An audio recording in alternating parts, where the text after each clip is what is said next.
चलो।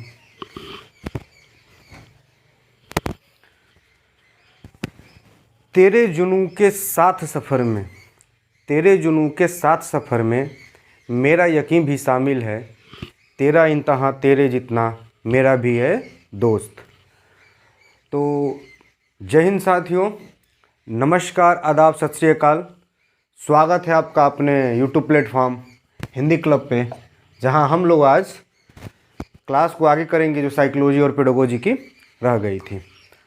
तो जैसे क्लासेस चल रही थी, हमने आपको वचन दिया था कि आपके ऐसे हम तैयारी कराएंगे 1 महीने के अंदर कि आपके जो पेडागोजिकल और साइकोलॉजिकल कंसेप्ट वो कंप्लीट कराएं, फिर जो पैराग्राफ है वो करा के जो फिर सब्जेक्ट के अकॉर्डिंग चीज़ें वो क्लियर कराएं। मीन्स कि आपका एक बहुत बेहतर स्कोर आपका करा दे। तो इसी साइकोलॉजी और पेडागोजी के सीरीज में जहाँ से नंबर भर भर के आते हैं, 90 नंबर सिर्फ और सिर्फ साइकोलॉजी और पेडागोजी से आ जाता है। बचा जो वो पैराग्राफ से 27-28 नंबर आ जाएगा, 2-3 नंबर ग्रामर। बाकी जो चीज़ें वो हम आपसे डिस्कस कर चुके हैं, तो उसी जो टॉपिक चल रही थी अब उसे के आगे शुरू करने वाले हैं। आज हम लोग पढ़ने वाले एक बहुत ही इम्पोर्टेंट और उम्दा टॉपिक जिसका नाम है आकलन और मूल्यांकन। आकलन और मूल्यांकन अपने आप में एक इतना बड़ा टॉपिक है नज़रिए से उसके कि ये पेपर में आता है, और पढ़ने के नज़रिए से बहुत छोटा टॉपिक है। मीन्स कि ये आपका ऐसा कोई सब्जेक्ट नहीं है जहाँ पे ये नहीं आए। ये पांचों सब्जेक्ट में, प्राइमरी के और जूनियर के सारे सब्जेक्ट में ये इंक्लूडिंग रहता है। आपके हर एक ऑप्शन में ये घुसा हुआ मिलेगा। तो ये बहुत इंपॉर्टेंट टॉपिक है, इसको मिस ना करिएगा, इसको अच्छे से समझिए। इसलिए हमने इसको खंडों में बांटा है ताकि आप समझोगे।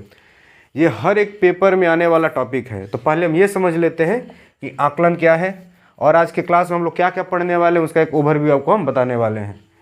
हम पढ़ेंगे आकलन, जिसको कहते हैं असेसमेंट। ठीक, इसका इंग्लिश भी देख लीजिएगा, किसी फर्दर एग्जाम में आपको काम आ जाए। डबल एस ई के बाद डबल एस होता है। ठीक, असेसमेंट। मूल्यांकन में आपका हो जाएगा इवेल्युएशन। ठीक, मतलब आकलन पढ़ेंगे, मूल्यांकन पढ़ेंगे, फिर इनमें अंतर पढ़ेंगे, फिर इसमें परीक्षण पढ़ेंगे, और फिर उस परीक्षण की विशेषताओं को हम पढ़ेंगे। ठीक है, चीज़ें जर्नी ऐसे ही शुरू होगी।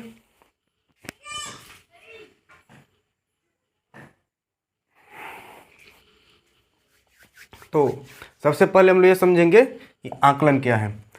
आकलन को देखिए, हमने बताया था कि साइकोलॉजी आपको हम रटाएंगे नहीं, एकदम समझा के रख देंगे। असेस करना, आकलन करना, आंकना। आकलन मीन्स आंकना, किसी चीज़ को आंकना। इसी से समझ लीजिए कि आकलन क्या होगा, किसी चीज़ को आंकना। तोड़ करके अकॉर्डिंग टू आपको पेपर भी बताएंगे। पहले आप जनरली समझिए आंकना। और मूल्यांकन मीन्स कि मूल्य का अंकन कर देना। जो उसका मूल्य मतलब पैसे वाला मूल्य नहीं। मूल्य 2 प्रकार का होता है। वैल्यू समझना, तो उस वैल्यू क्या कर देना, डिजिट में कर देना मूल्यांकन होता है। सारी चीज़ों को बताएंगे। अभी समझिए आकलन को, इसके बाद हम पढ़ाएंगे मूल्यांकन को, क्योंकि मूल्यांकन के अंदर ही आकलन आ जाता है। कैसे? किसी विषय वस्तु, कोई भी विषय हो, कोई भी विषय वस्तु हो, या कोई बच्चा हो, छात्र हो, या कोई संदर्भ हो, कोई विषय वस्तु या कोई बालक या कोई संदर्भ हो, उसके बारे में हम लोग जो डाटा का कलेक्शन करते हैं या जो जानकारी होता है उसका हम लोग कलेक्शन करते हैं, ये आपका क्या हो जाता है, आकलन। मीन्स कि हम लोग उसको आंकते हैं। तो हम लोग पढ़ रहे हैं चाइल्ड साइकोलॉजी। इसमें आप किसके ऊपर फोकस करोगे, इसके ऊपर। ठीक, तो क्या बन जाएगा, किसी विषय वस्तु, किसी बच्चे का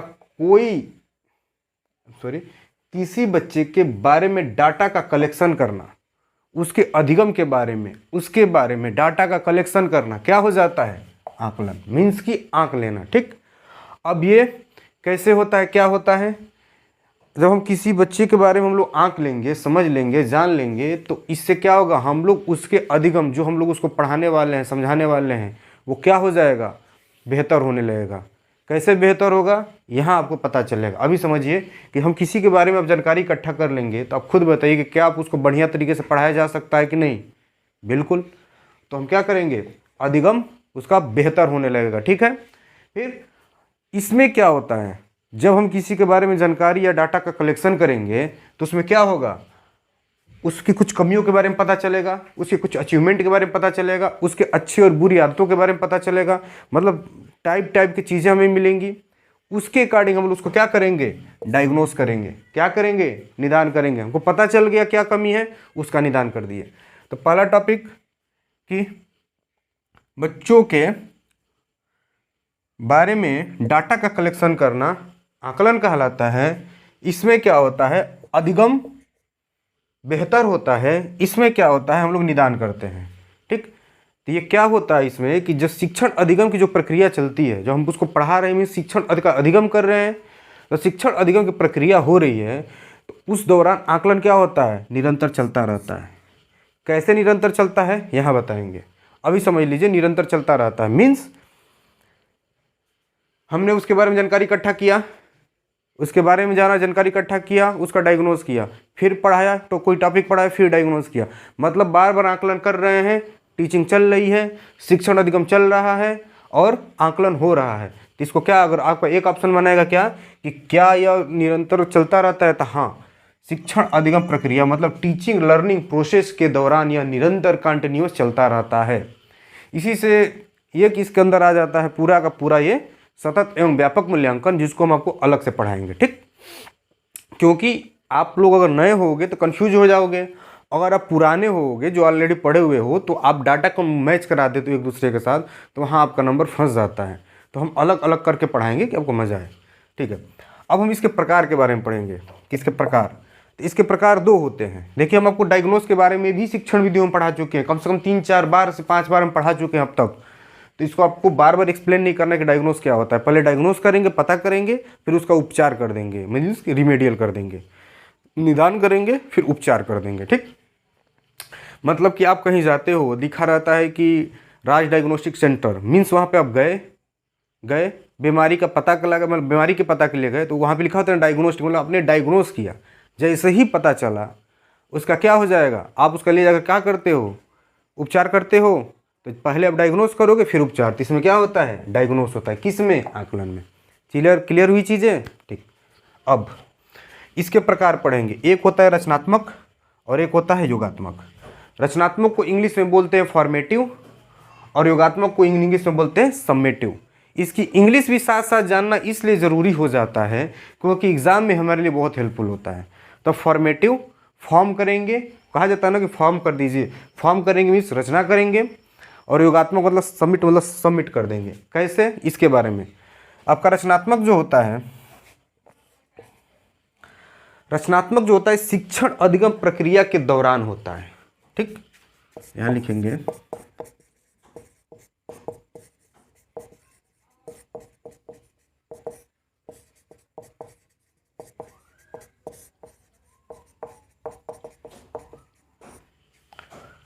शिक्षण अधिगम प्रक्रिया के दौरान होता है। मीन्स कि क्लास चल रही है, हम कुछ टॉपिक पढ़ाएं, या फिर पहले हम गए, शुरू से बता रहे हैं, पहले हम गए, हमने बच्चों का प्री नॉलेज लिया। ठीक, वो रचनात्मक में आएगा। प्री नॉलेज लिया कि उनको क्या पढ़ाना है, फिर हम उनको कुछ पढ़ाए, फिर हमने उनका कुछ क्वेश्चन पूछ लिए, फिर पढ़ाए, फिर पूछे, पता चला वो लोग कितना समझे कितना नहीं समझे, जहाँ नहीं समझे उसको फिर पढ़ाए।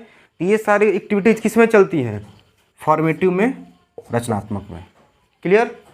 अब आता है आपका योगात्मक। हमने पढ़ा दिया टॉपिक, सारी चीज़ें ख़त्म हो गई। अब आपका छमाही या फिर सालाना का जो पेपर होगा उसमें क्या होगा, वो उसको हम लोग कहते हैं समेटिव। तो यहाँ पे लिख सकते हैं हम लोग हाफ ईयरली एग्ज़ाम या ईयरली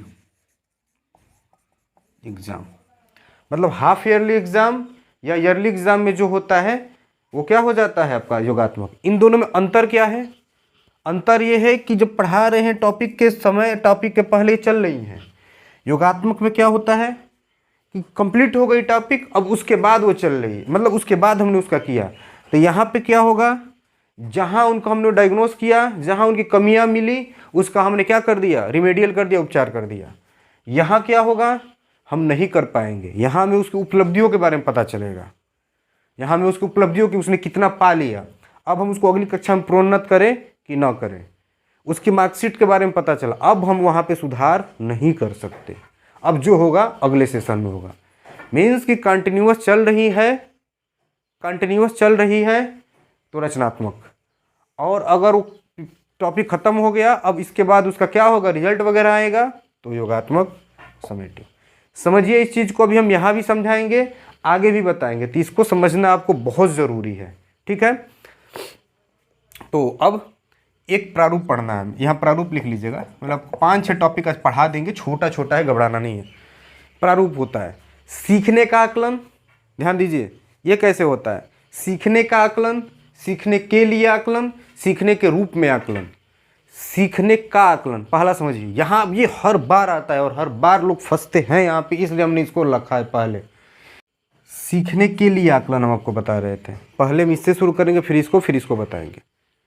सीखने के लिए आकलन, तो सीखने के लिए आकलन में क्या होता है कि हम लोग क्लास में गए, हमें उनको क्या पढ़ाना है, मान लीजिए हमें उनको हमारे पास पड़ोस पढ़ाना है। ठीक, पास पड़ोस पढ़ाने के लिए हम पहले जानेंगे कि उसका प्री नॉलेज कितना है, प्री नॉलेज कितना है, तो उसी के अकॉर्डिंग जो उसका प्री नॉलेज होगा, उसी के अकॉर्डिंग हम लोग पहले ये जानना कोशिश करेंगे कि उसको प्री नॉलेज कितना है, मीन्स सीखने के लिए। अब हम सिखाने जा रहे हैं पास पड़ोस, हम उसको सिखाने जा रहे हैं पास पड़ोस।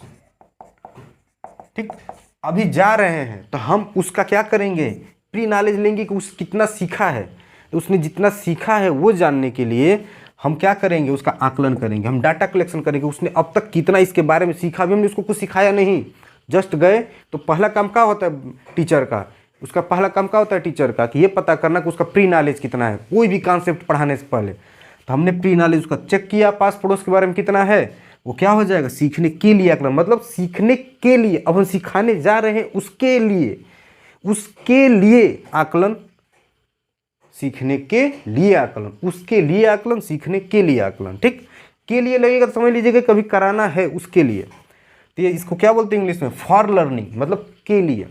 अब आता है सीखने का आकलन, कि हमने सब पढ़ा दिया, हमने कोई टॉपिक पढ़ा दिया, अब हम उसका आकलन कर रहे हैं, हमने पास पड़ोस उसका प्री नॉलेज जाना, जो उसका डायग्नोस था हमने किया, अब हमने उसका रिमेडियल किया, अब हम उसको पढ़ा रही है, अब पढ़ा दिए, अब हम उसका आकलन करेंगे। अब आकलन करेंगे उसने कितना सीखा, तब बस सीख लिया, अब हमने उसको पढ़ा दिया, अब उसका हम आकलन करेंगे, वो हो जाएगा सीखने का आकलन, असेसमेंट ऑफ लर्निंग। हिंदी में पढ़ेंगे तो का खोजिएगा, इंग्लिश में पढ़ेंगे तो आप खोजिएगा। के लिए पढ़ाने से पहले उसके लिए फॉर खोजिएगा।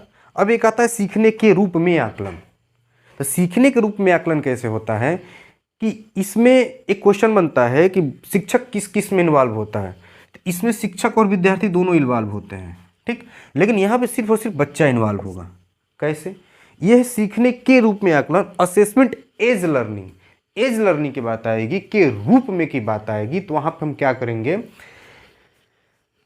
बच्चा ने जो पढ़ा वो खुद का आकलन कर रहा है। हमने कहा ना कि एक बार तुम खुद ट्राई कर लो तुमने कितना पढ़ा है, तो मीन्स कि वो खुद का आकलन करने लगा कि उसने कितना सीखा है, वो क्या हो जाएगा, सीखने के रूप में आकलन। चीज़ें क्लियर हुई। शिक्षक किस में सिर्फ इन्वॉल्व होता है, का आकलन के लिए। कहाँ शिक्षक इन्वॉल्व नहीं होता है, के रूप में। बच्चा अपना आकलन कहाँ करता है, के रूप में। सीखने से पहले जो आकलन, सीखने के लिए आकलन। सिखाने के बाद आकलन, सीखने का आकलन। चीज़ें क्लियर हुई। तो हमने अब तक देख लीजिए क्या क्या पढ़ लिया, आकलन के बारे में पढ़ लिया, इसके कुछ विशेषताएं पढ़ लिया, कब होती हैं, क्या होता है अधिगम का, अधिगम इससे क्या होता है, प्रभावी होता है, इसमें डायग्नोस किया जाता है। हमने प्रकार पढ़ लिया। ठीक, अब क्या बचा, ये हमने इसका प्रारूप पढ़ लिया। तो प्रारूप खत्म हो गया, आकलन खत्म हो गया, मतलब खत्म नहीं हुआ अभी और है, मतलब अभी फिलहाल खत्म हुआ। अब इसका हम अंतर पढ़ेंगे, फिर परीक्षण और उसकी विशेषताएं पढ़ेंगे। इतना स्क्रीनशॉट लीजिए।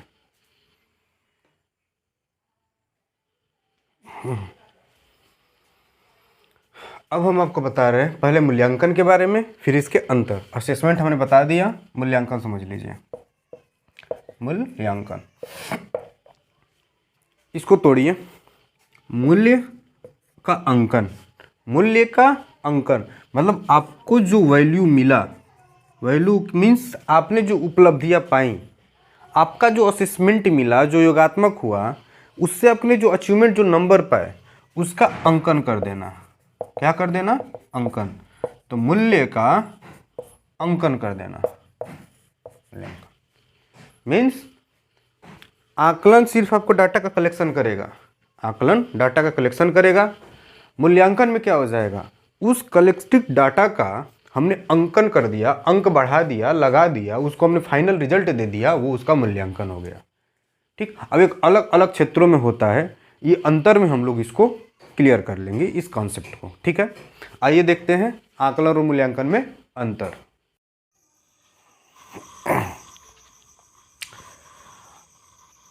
आकलन ऐसी प्रक्रिया है कि यह सतत होती है।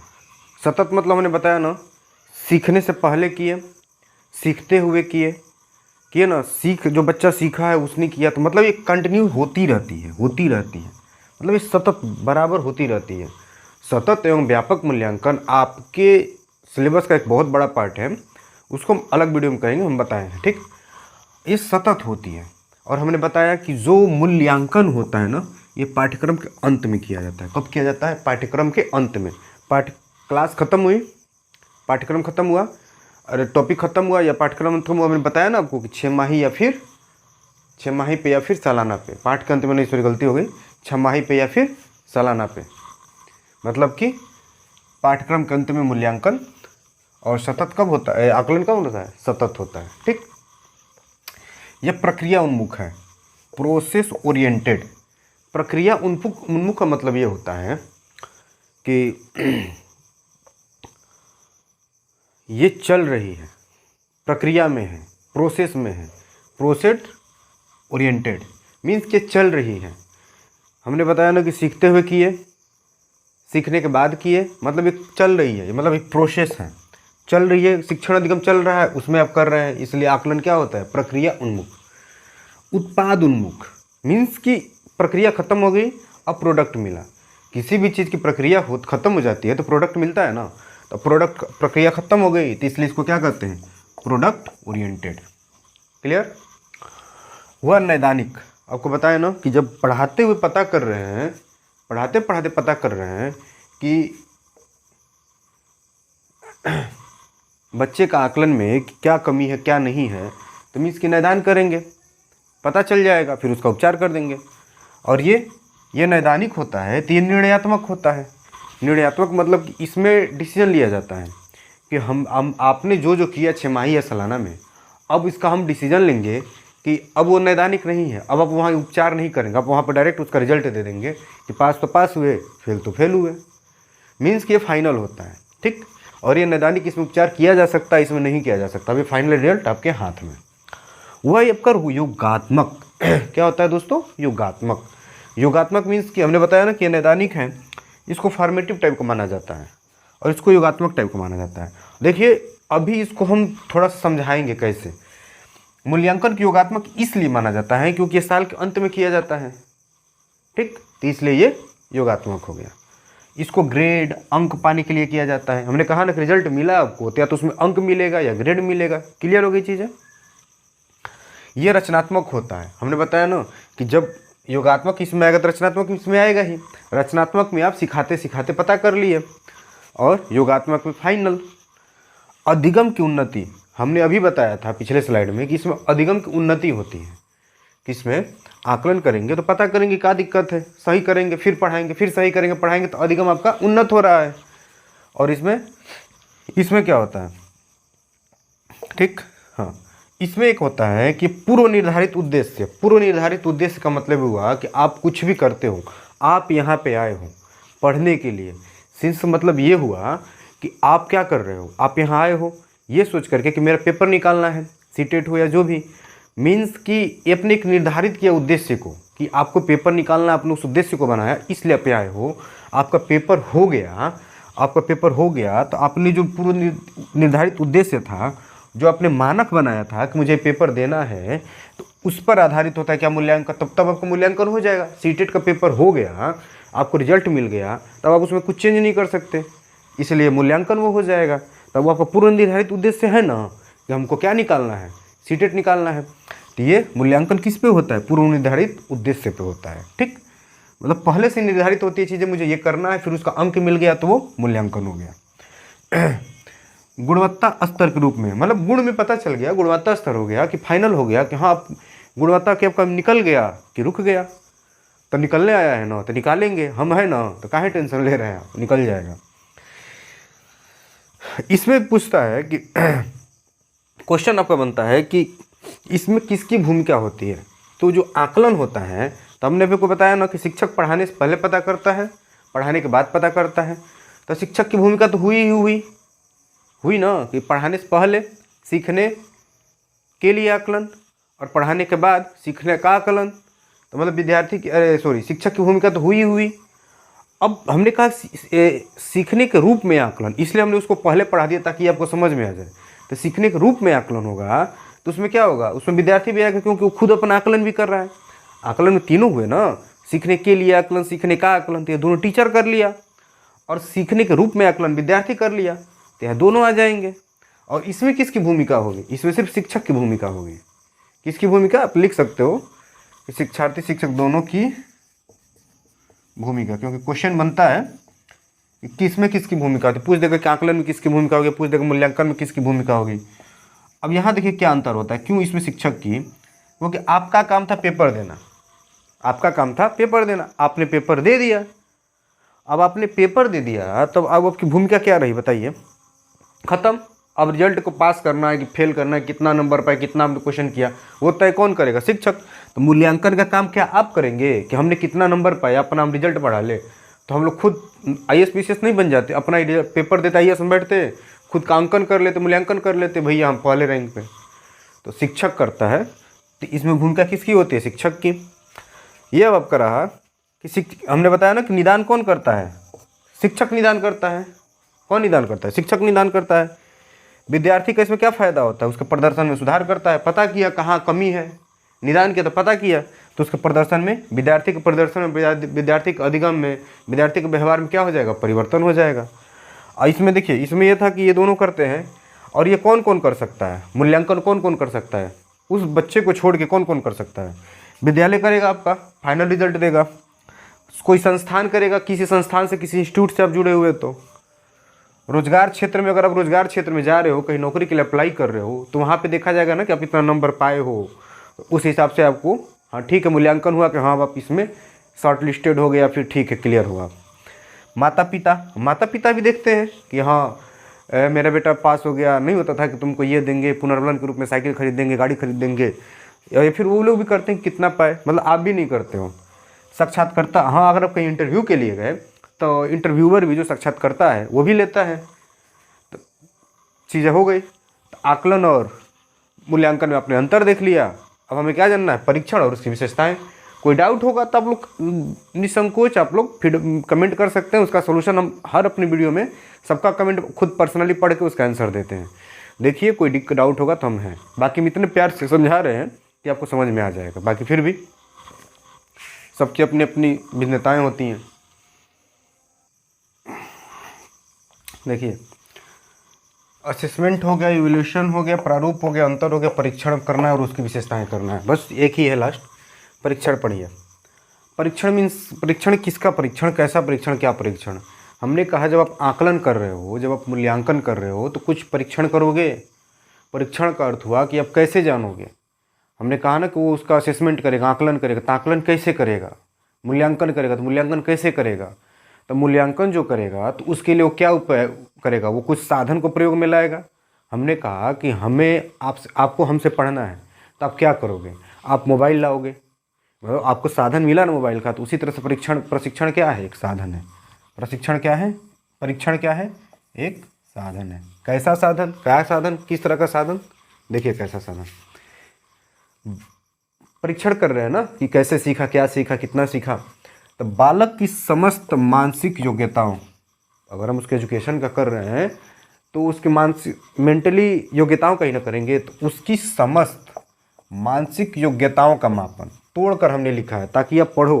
ये क्वेश्चन अगर घुमा के पढ़ा, जैसे रीट में पूछता है, ऐसे ही तोड़ तोड़ के पूछता है कि परीक्षण क्या करता है। तो बालक की समस्त मानसिक योग्यता, आप लोग तो BEd BTC में क्या करते हो? रट लेते हो परिभाषा, कुछ उल्टा सीधा भी लिख दोगे, मिलता जुलता तो नंबर मिल जाता है, लेकिन यहाँ पे तोड़ कर पूछ देगा कि बालक की समस्त मानसिक, परीक्षण क्या करता है कि मानसिक योग्यताओं का मापन करता है, और किसका?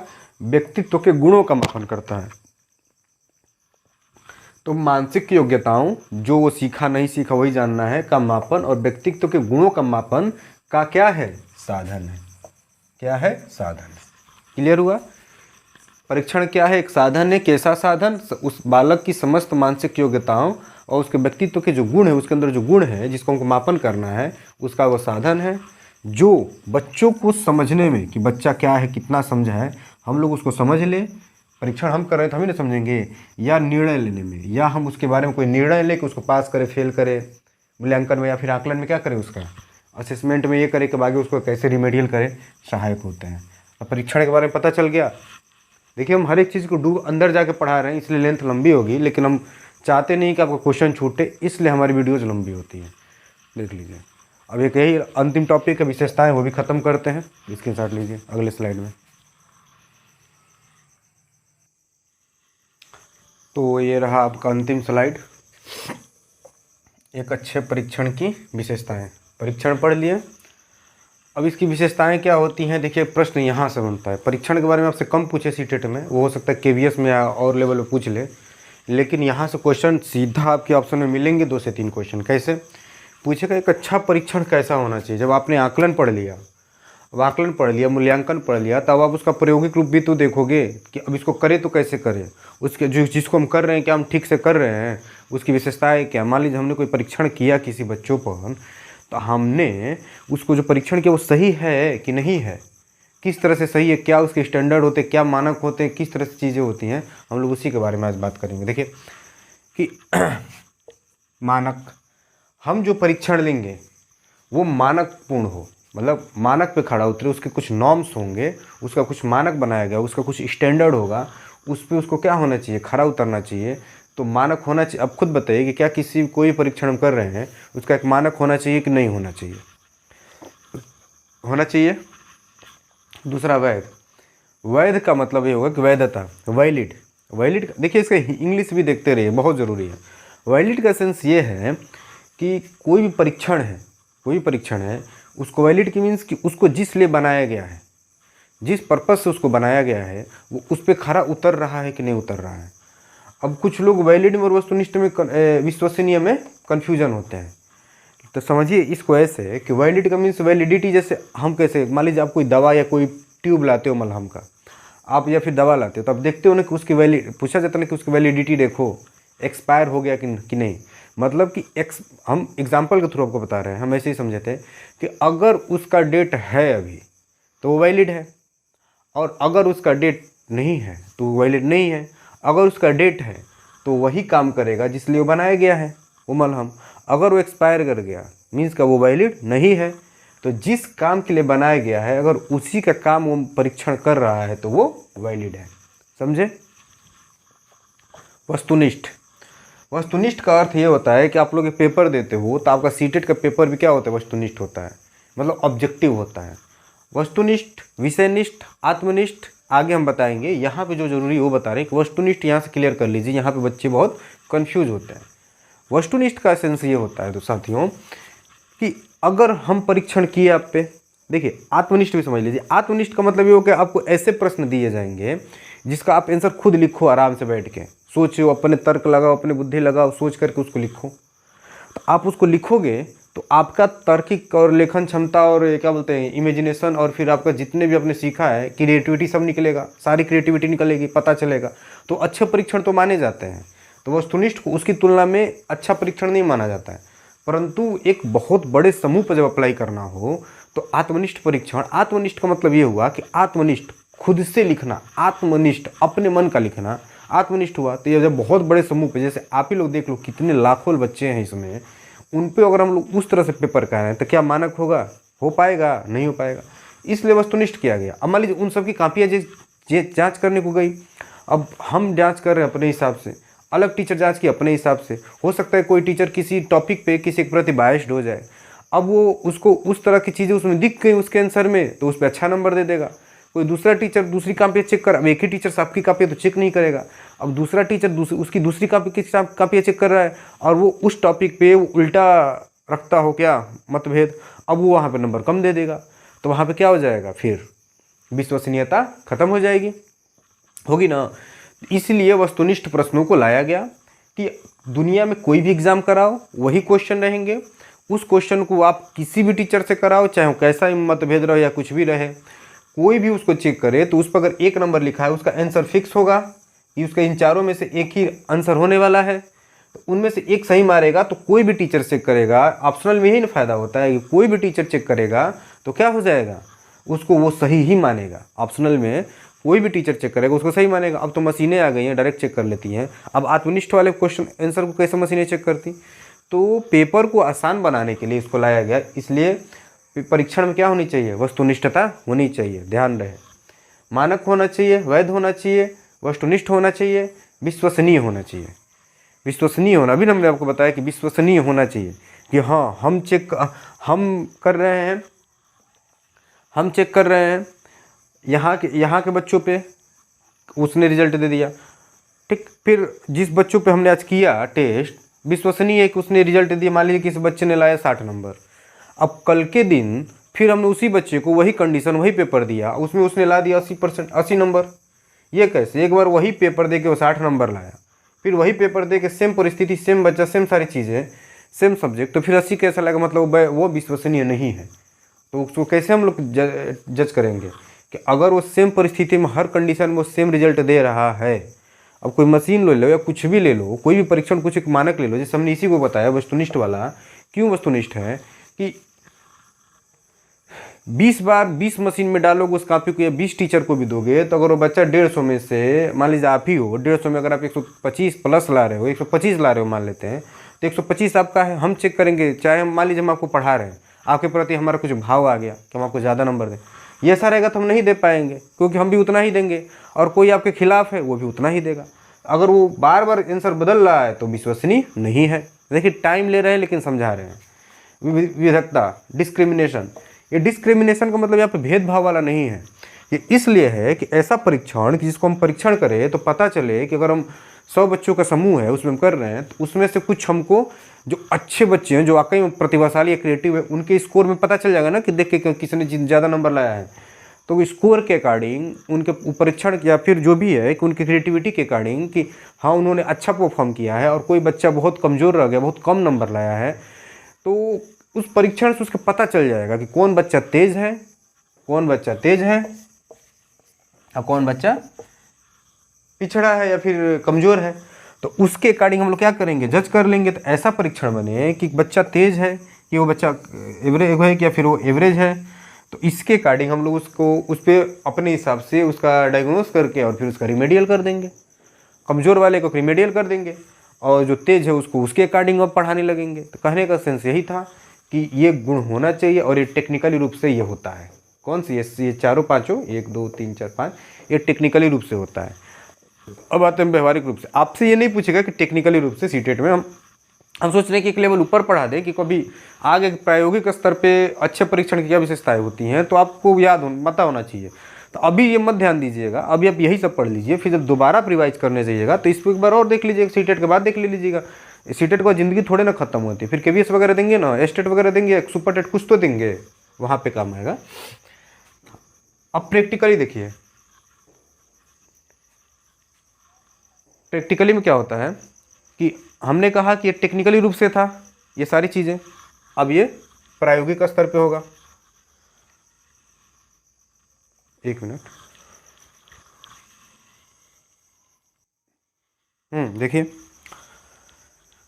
अब प्रायोगिक स्तर पे जो कुछ होगी वो प्रायोगिक तरफ से होंगी, होने की सारी चीज़ें होती हैं। आपसे ज़्यादा यही पूछता है, आपके सीटेट वेटेड में यही सारा पूछता है। मन है उसका टफ कर दे तो क्या करोगे आप? देखिए पिछली बार टफ आया भी था कि ऐसा चीज़ क्या बोला जाता है कि ऐसा परीक्षण की ऐसे मानकता इस तरह से जज करें कि वो हमको व्यवहारिक तौर पे पता चले। तो टेक्निकली था कि मशीन में डालेंगे फिर वो वही काम करेगा कि नहीं करेगा। इसमें देखिए कि हम पहले बताया ना कि किसी परीक्षण का एक उद्देश्य करेंगे, हम एक उद्देश्य बनाएंगे ना कि उसका कुछ उद्देश्य होना चाहिए कि नहीं होना चाहिए किसी भी। तो उद्देश्य क्या होता है? व्यवहारिक रूप से होता है ना कि उद्देश्य मतलब यहाँ है कि कुछ लेने, मतलब व्यवहारिक तौर पर आप लेने आए, भले आप टेक्निकली पेपर देंगे लेकिन आपको उद्देश्य मिलेगा ना कि आपको आउटपुट मिलेगा, आपको सर्विस लगेगी, आप शिक्षक बनेंगे, तो वो तो व्यवहारिक हो गया। तो उसका एक परीक्षण का क्या होता है? एक व्यवहारिक होता है, ठीक। प्रायोगिक तो उद्देश्यपूर्ण होता है, मतलब उसका एक उद्देश्य होना चाहिए। सार्वभौमिकता कि वही टेस्ट यहाँ किया जाए, वही टेस्ट अमेरिका किया जाए, मतलब कि उसकी व्यापकता जो होती है कि वो व्यापक हो, सार्वभौमिक। सार्वभौमिक का मतलब ये हुआ कि उसका यहाँ के बच्चों पर टेस्ट करे तो सेम रिजल्ट दे, अमेरिका के बच्चों पर टेस्ट करे तो सेम रिजल्ट दे। मतलब हर जगह जैसे कि बुद्धि परीक्षण वगैरह होते हैं ना, तो होता था ना कि वहाँ का फिर वहाँ का थोड़ा थोड़ा हल्का फुल्का चेंज होगा, परीक्षण बदल जाएंगे, मतलब उस वहाँ के बच्चों के अकॉर्डिंग वहाँ का क्वेश्चन लेंगे। अब मान लीजिए इसी को हमने लिया वस्तुनिष्ठ को, तो वस्तुनिष्ठ यहाँ भी होता है, वस्तुनिष्ठ वहाँ भी होता होगा। अब हम लोग के अकॉर्डिंग हम लोग का क्वेश्चन, उन लोग के अकॉर्डिंग उन लोग का क्वेश्चन। प्रारूप साधन जो है क्या था, परीक्षण क्या था, साधन था। तो साधन नहीं ना बदला, क्वेश्चन न बदले हैं। तो कहने का सेंस कि ऐसा परीक्षण जैसे वस्तुनिष्ठ बना दिया गया है, ये सार्वभौमिक हो, हर जगह काम है, ताकि कहीं का फायदा कहीं का देश उठा ले। किसी और देश में कोई चीज़ बनता है तो उसका फायदा यहाँ का देश उठाता है कि नहीं, यहाँ कुछ बन रहा है तो कोई और देश उठा रहा है। ठीक है। व्यापकता, व्यापकता का अर्थ ये है कि ऐसा ना हो कि सिर्फ इजी, हम बताते हैं ना बार बार, जब ब्लू प्रिंट आपके बारे में पढ़ाएंगे ना, ब्लू प्रिंट कैसे बनाया जाता है, प्रश्न पत्र निर्माण की प्रक्रिया कैसे होती है, उसमें यही होता है कि कुछ इजी, कुछ मीडियम और कुछ टफ, तीनों टाइप के क्वेश्चन बनते हैं। तो व्यापक होना चाहिए, मतलब हर सेक्शन से क्वेश्चन बने। ये नहीं कि कुछ शुरू के कुछ चैप्टर लेके बना दिए, या कोई बच्चा लास्ट का भी पढ़ा है उसका वहाँ से क्वेश्चन ही नहीं आया। पूरे सिलेबस को कवर करें, पाठ्यक्रम को कवर करें, फिर हर तरह के क्वेश्चन हो, आत्मनिष्ठ भी हो, अगर संभव हुआ तो आत्मनिष्ठ भी हो, मतलब वही लघु उत्तरीय हो, दीर्घ उत्तरीय हो, रिक्त स्थान वाला भी हो, और क्या बोला जाता है उसको, आपका ऑप्शनल भी हो, हर तरह का क्वेश्चन उसमें इंक्लूड किया जाए तो वो व्यापक हो जाएगा। व्यवहारिकता को व्यवहारिक तौर पे हो, ये नहीं कि इतना टफ ना बन जाए कि इसमें उतना टर्म और कंडीशन ना डाल दिया जाए कि वो टेस्ट को समझ ही ना पाए। जैसे ये कि कोई नया है क्या, कोई पेपर था कि सेव एंड नेक्स्ट होता है ना, अब जब भी आप सीबीटी पे हमने बहुत सारे पेपर दिए, आप भी दिए होगे तो ठीक, नहीं दिए होगे तो बता रहे हैं कि एक ऑप्शन होगा, आप ये क्वेश्चन होगा, इसके 4 ऑप्शन होंगे और यहाँ पे आपको क्लिक करना है और यहाँ पे सेव एंड नेक्स्ट करना है, और उसके नीचे रहता है कि सबमिट करके कुछ ऐसा होता है। तो उस बच्चे को पता होना चाहिए कि हमें सेव एंड नेक्स्ट करना है, मतलब इतना व्यवहारिक तौर पर, ये नहीं कि उसको श्योर ना हो पाए और सबमिट में मार दे। सबमिट में मारेगा तो उसका पेपर में खत्म हो जाएगा, 150 क्वेश्चन में सबमिट हो जाएगा, फिर वो नहीं खुलेगा। अब सालों की मेहनत और एक छोटा सा मिस्टेक से ख़त्म। तो क्या करेगा वो, कैसा होना चाहिए, व्यवहारिक होना चाहिए, उसको पता हो कि हमें कैसे पेपर को देना है, व्यवहारिक तौर पर उसको टफनेस ना है और ईजिली उसको दे दे। मितव्ययिता, अब मितव्ययिता का मतलब आप लोग ये मत समझ लीजिएगा कि कोई मिता है हमारा कोई साथी, नहीं। मितव्ययिता का मतलब मितव्यय, जब आप हिंदी पढ़ोगे, नहीं हम नहीं पढ़ाएंगे, राज सर ही पढ़ाएंगे, बहुत सारे सिलेबस सब्जेक्ट हो गए हैं, कितना पढ़ाया जाए, हो सकता है वही पढ़ाए, कहे तो थे हम कि सर आप पढ़ा दीजिएगा, आप लोग के फेवरेट भी हैं। तो मितव्ययिता, मितव्ययिता का अर्थ ये है कि मितव्ययी, मित का मतलब होता है, इसका निकालोगे नहीं तो इसका मतलब होता है अल्प, लो थोड़ा सा हिंदी पढ़ा दे, अल्प। अब व्ययी, व्यय का मतलब होता है व्यय करना, खर्च करना, तो अल्प खर्च करने वाला। अल्प, आपका एक नंबर पूछता भी ऐसे एक सेंटेंस में कि अल्प खर्च करने वालों को, कम खर्च करने वालों को क्या बोला जाता है, तो मितव्ययी बोला जाता है। अल्प कम खाने वालों को क्या बोला जाता है, तो मिताहारी, मिताहारी सुने हो ना आप, मिताहारी, मित आहार लेने वाला, कम आहार लेने वाला, ठीक। तो मितव्ययी होना चाहिए, मतलब कि इकोनॉमिकल होना चाहिए, मतलब कम खर्चे का होना चाहिए। ये नहीं एकदम मारे भौकाल खूब बड़े बड़े परीक्षण ला रहे हैं और खूब पैसा खर्च कर रहे हैं और आउटपुट कुछ उद्देश्य कुछ मन से मिलने वाला है नहीं, मतलब कम खर्चे में ही सारी चीज़ें हो जाए तो अच्छा ही नहीं होता है। संतुलन होना चाहिए, क्या होना चाहिए, संतुलन होना चाहिए कि आपका जो टेस्ट है उसमें संतुलन होना चाहिए, उसमें डिसबैलेंस नहीं होना चाहिए। हमने बताया ना अभी आपको, व्यापक होना चाहिए कि सब पोर्शन से लेकर आइए। तो इसी तरह से इसमें क्या होता है कि हाँ, अगर आत्मनिष्ठ है, अगर बच्चा आधा क्या बोले जाते हैं 10 लाइन में लिख रहा है, छोटे बच्चे से कितना लिखवाएंगे, आधा लाइन में 4-5 लाइन में अगर लिख रहा है तो उसका 2 नंबर मिले, 2 नंबर दे। और एक ऑप्शनल है, सिर्फ एक कुछ नहीं कर रहे, सिर्फ टिक मार दे रहे तो उसका 1 नंबर दे। ऐसा होता है ना आपके पेपर में, आप लोग जब बीटी से बीट किए होगे तो उसमें क्या था, या शुरू से देते आए हो, जो भी आपका आत्मनिष्ठ पेपर होता है, क्या होता है उसमें कि जो लंबा क्वेश्चन उसमें ज़्यादा नंबर मिलता है ना, तो वही होना चाहिए कि संतुलन होना चाहिए पेपर में, मतलब वही परीक्षण में। फिर न्यायपूर्ण, कि न्याय होना चाहिए, फेयरलेस होना चाहिए, ये नहीं कि किसी के साथ भेदभाव ना हो जाए, सारे सब्जेक्टों को इंक्लूड करिए। ये नहीं कि किसी, अब हिंदी भाषी क्षेत्र यहाँ पर सिर्फ हिंदी से ही क्वेश्चन पूछ दे, जिसका हिंदी बढ़िया उसका तो सही हो जाएगा। अब हमने बताया कि वो भाषा संसाधन संस्कृति कि भारत बहुत विविध संस्कृतियों का देश है, कहीं और से भी तो बच्चे आते होंगे हिंदी भाषी क्षेत्रों में। अब उनका मान लीजिए हिंदी कमज़ोर है, उनका इंग्लिश ठीक है, मान लीजिए कोई पंजाब से ही आएगा उसका पंजाबी ठीक है, कोई तमिल से आएगा उसका तमिल ठीक है, अब उसका हिंदी से अब ज़्यादा क्वेश्चन पूछ दिए हैं तो उसको तो हिंदी आ नहीं रही है अभी अभी। अब उसका तो उसमें नंबर हो जाएगा कम, 3 या 4 या 0। अब वहाँ पे फेयरलेस कर दिए कि नहीं, अब वहाँ पे न्याय किए बच्चों के साथ, नहीं किए। तो ऐसा इंक्लूड कीजिए कि जिसका मैथ वीक हो, जिसका साइंस हो, तो मतलब इस तरह से मैनेज करे कि उस सारे पोर्शन को इंक्लूड करिए, ताकि जहाँ उसका प्लस पॉइंट हुआ वो बेहतर कर ले, फिर इन सेक्शन पे भी मेहनत करे। ये नहीं कि वो देखे कि अरे यहीं से में ज़्यादा क्वेश्चन आ रहे, सिर्फ एक ही सब्जेक्ट को मार दे, नहीं, हर सब्जेक्ट को वैल्यू दीजिए, इसलिए वो न्यायपूर्ण। आई थिंक आपको चीज़ें समझ में आई होंगी। हमने सारे टॉपिक्स आज 4-5 टॉपिक्स यहाँ पे कंप्लीट कर लिए। कहने का अर्थ ये है कि कम टाइम में भी बहुत बेहतरीन तरीके से आपको समझा रहे हैं हम, और कोशिश कर रहे हैं कि हर तरह से चीज़ें आपकी इस सीरीज़ को ख़त्म कराया जाए, क्योंकि हम जो चीज़ लेते हैं उसको ख़त्म कराते हैं। आपको आगे कोई भी किसी भी लेवल का एग्ज़ाम देना हो, ये तो सीटेट एक वो रीज़न हो जाता है कि सीटेट करा रहे हैं, लेकिन किसी भी टीचिंग का एग्ज़ाम देना हो जहाँ पे मापन मूल्यांकन है, साइकोलॉजी समझ, देख ही रहे हो आप कि हमने अवस्थाएँ पढ़ाई, वृद्धि और विकास पढ़ाई, पूरा खोल के डिटेल पढ़ाया है कि नहीं पढ़ाया है। तो उसका टेंशन आप मुझ पर छोड़िए, कोऑपरेट करिए, पढ़िए, मन से पढ़िए। आप लोग फीडबैक नहीं दे रहे हैं, फीडबैक दीजिए, आपकी फीडबैक का बहुत नीड है। अगर क्लास पसंद नहीं आ रही है तो भी बोल दीजिए। मान लीजिए हम आप ही के लिए पढ़ा रहे हैं और आपको ही नहीं सही है तो फिर क्यों हैं हम, ठीक है। तो कहने का इनसे है कि आपकी भी एनर्जी बच जाए, हमारी भी बच जाए, कहीं हम जहाँ थे वहीं ठीक है। तो फीडबैक की ज़रूरत है, पढ़िए, मेहनत करिए, आपसे बड़ी उम्मीदें हैं। हम तो अभी तो कुछ मांगे नहीं, पूरा क्लास ख़त्म होने का हमने आपसे कुछ कहा ना, लाइक ना शेयर ना कमेंट, बस फीडबैक दीजिए। लगे कि हम मेहनत कर रहे हैं तो शेयर करिए। आप शेयर करोगे तो हम 20 बार कह रहे हैं कि आप जब शेयर करोगे तो हम लोग को मोटिवेशन मिलेगा। ये आपकी जिम्मेदारी है, हम तो अपना पूरा ईमानदारी से कर रहे हैं, बाकी आपके ऊपर है। तो चलिए फिर अब आएंगे इसका अगला पार्ट लेकर के, उसमें अब आपको बताएंगे कि कैसे संवेगों की दमन की नीतियाँ, क्या क्या चीज़ें होती हैं। पूरा संवेग को बहुत बेहतरीन तरीके से आपको बताएंगे कि कैसे कोई टेंशन में होता है तो क्या करता है, कैसे किसी और पे गुस्सा उतारता है। सोचिए को बढ़िया टॉपिक है तो उसको किसी और लेक्चर में कराएं तो आपको मज़ा भी आएगा। तो थोड़ा हम आपके लिए इतना सारी चीज़ें सोच रहे हैं तो थोड़ा आप भी सोचिए। चलिए, हिंदी क्लब से जुड़ने के लिए और हमारे साथ इतना देने के लिए आप सब लोगों का बहुत बहुत धन्यवाद। शुभ रात्रि।